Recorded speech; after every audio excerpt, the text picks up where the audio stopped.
শুনছ?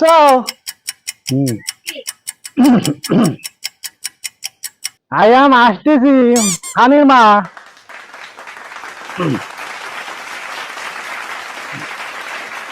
বলো বলো। ধন বেকার বাসি নে, কালকে কি জানো তো? জানবো না কেন? রাত্রি বৃষ্টি, সকালে কিস্তি, আর দিন আসলিতে তুমি তো মনে করিয়ে দাও ওই দিনটি। জি না, কালকে জামাই ষষ্ঠী, বারবার ফোন করতেছে মেয়েটা, জামাইকে একটু বলো না।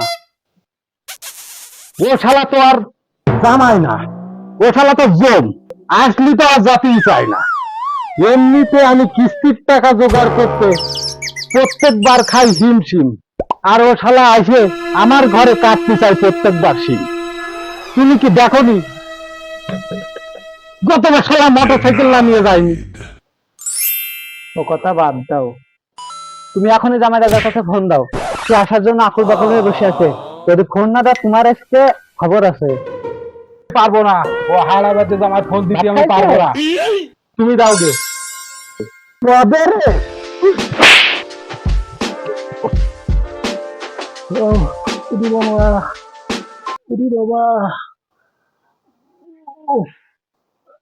বুঝাই বললি তো কলটা দিতাম, এরকম করে দরকার ছিল।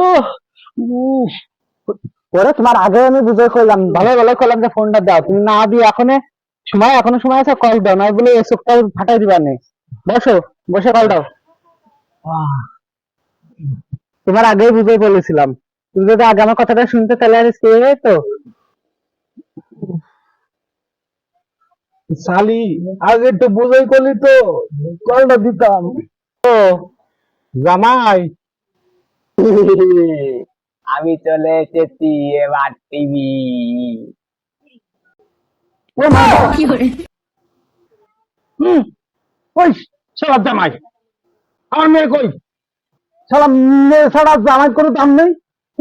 যাও, মেয়ে নিয়ে এসো। শ্বশুর, I am here, no tension here, you're made welcome here. শ্বশুর, 1 মিনিট সময় দাও।